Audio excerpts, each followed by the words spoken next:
Hey, this is Richard with a quick review of the train trip from Florence, Italy to Rome's Fiumicino Airport. Like many visitors to Italy, my wife and I flew into Rome and then took a side trip to Florence.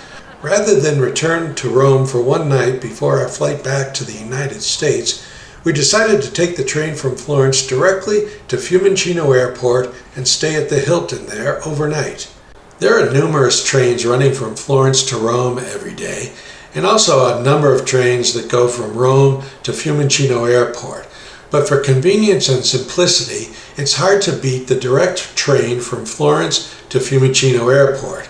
You do make 2 stops in Rome itself, but you don't have to get off the train. You just stay on board for the short trip to Fiumicino. And if you're like us, you might have the whole car to yourself for the last part of the trip. We purchased tickets through the Italia Rail website. We chose the 11:48 departure from Santa Maria Novella station in Florence with a 2:07 arrival in Fiumicino for a travel time of 2 hours and 19 minutes. The departure and arrival times synchronized nicely with hotel checkout and check-in times. We booked seats 2A and 2B in Car 2, the Business Quiet or Business Area Silenzio car. There's a small fee for selecting your own seat versus having it done automatically. The bill came to $138, or just a little under $70 per person. At Santa Maria Novella, like other stations, you need the QR code on your ticket to get into the platforms.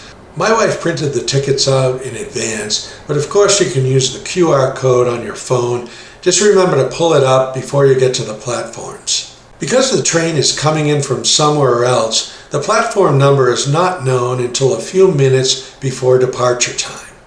Once the platform number is posted on the big board, you can pretty much just follow the crowds to the appropriate location. The train comes in backwards so that the higher numbered cars are first. If you're in a low numbered car like we were, you have to walk up the platform a ways. There's a luggage rack in each car, right by the door at the front.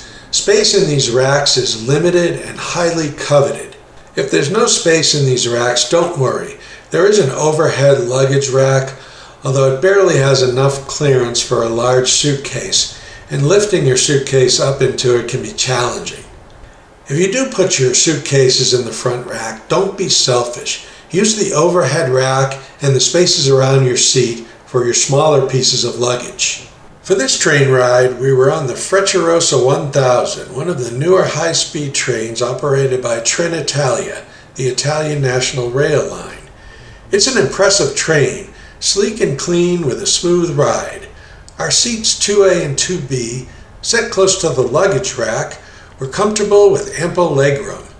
The only downside was the silent sign on the window that partially blocked the view. The train departed on time. Shortly after we left, a staffer came through to check tickets. Shortly after that, an attendant rolled in the snack cart.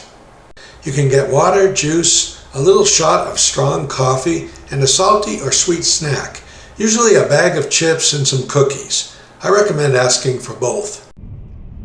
The ride from Florence to Rome is quite pleasant. You pass lots of greenery and the occasional hilltop town. Wi-Fi is free on the train. It drops out intermittently, including whenever you go through tunnels. After about 90 minutes, the train reaches Rome, where it makes 2 stops.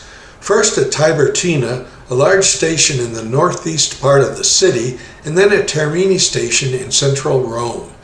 At this point, all the remaining passengers on our car got off, except us. This brings up a quick tip. If you're storing some luggage in the front rack, keep your eye on it when people are leaving the train, just to make sure no one intentionally or unintentionally takes your luggage. This was a great thing about seats 2A and 2B. We were right next to the luggage rack, so we were able to keep our eye on our big suitcases when people left the train. We were all alone in the car for the final leg of the trip to the airport. Though it's a short ride, less than 30 minutes, it was fun to have the car all to ourselves. The scenery along this stretch consists of a lot of apartment buildings, along with some pretty orange flowers in the foliage along the tracks. The Fiumicino train station is at the airport, just across from Terminal 3, where American and many other large airplanes depart from. You take an escalator down from the station to the second floor, and from there you can get to any airport terminal and the airport Hilton. The Hilton is at the end of a long walk, mostly along moving sidewalks. Eventually, you reach an elevator that brings you down one flight to the ground. The hotel entrance is a short walk from there. A quick word about the hotel. It's big and busy, it has a decent gym and restaurant, but the rooms are middling.